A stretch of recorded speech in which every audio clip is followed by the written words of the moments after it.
a unique horror movie thriller from the 80s that spawned one of the greatest sequels in all of history, and an absolute metric ton of trash afterwards.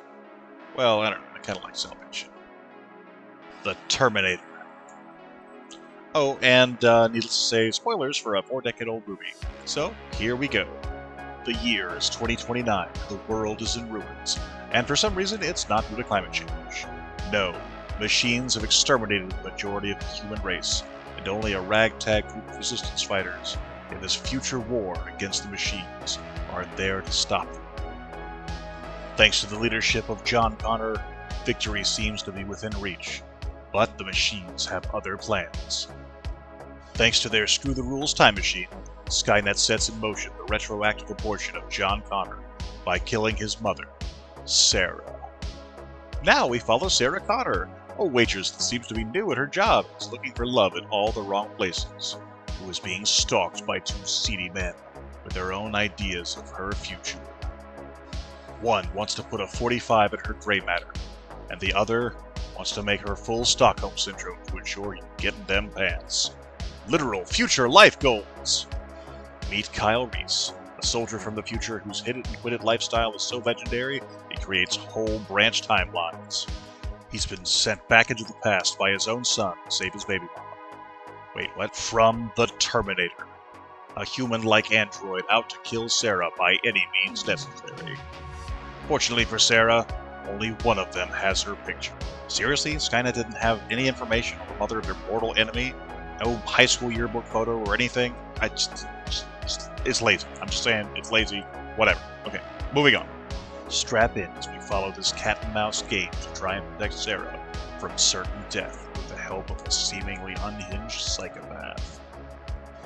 So, the original Terminator is one of those movies that pretty much everybody's seen, but most people don't really remember that well. I know I do. Going back to it, it's still massively entertaining, but some things really haven't aged well. For example, I can suspend my disbelief over time travel. I can even get past that an organic machine is built like a brick shithouse. But if you're telling me that some guy born in 2004 comes back in time and knows how to use a phone book, I'm going to call you a liar. Gotta admit that was the most unbelievable thing to me, but coming back to the movie itself, after not seeing it in years, Kyle Reese seems like an absolute nutjob. If we didn't know everything he's saying is absolutely true, and by the way he gives orders to Sarah, I'd think he was an absolute, kidnapper. Which I guess in a way he is. But the more that I think about it, his crazed attitude really does sell the performance, and it's kind of where Kyle would be in this situation. So, I suppose it's actually better for it. As for the Terminator himself, well, what can I say? It's Arnold Schwarzenegger before he tried to do anything other than a deadpan robot. I mean, this was the beginning and end of his range for a long time, and it really fits with the whole killer robot thing.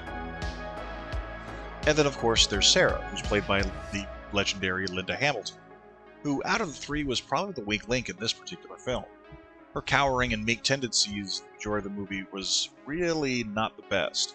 Although it does make for a much better thing when she stands up for herself at the end, as more satisfying because of the juxtaposition.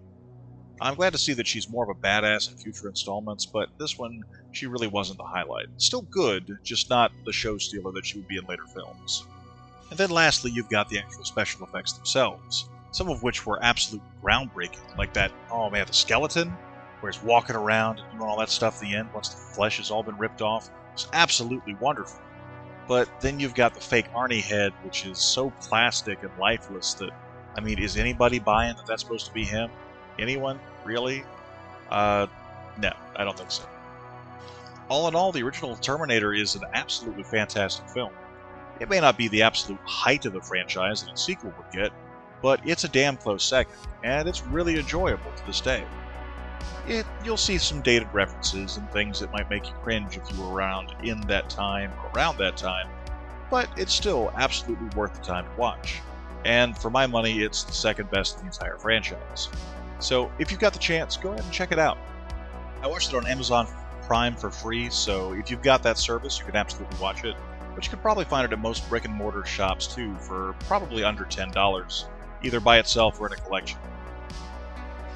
Well, that seems to be it for this one. So if you like this video, feel free to like, share, subscribe, and please leave a comment telling me what you'd like me to review in the future or how you think I'm doing here. Or better yet, tell me what the real killer was. I'm thinking it was Colonel Mustard, wrench in the observatory. Anyway, I'll catch you in the next video, and remember to check in on your friends and family. Make sure they're doing okay. Alright, until then, I'll see you at the movies.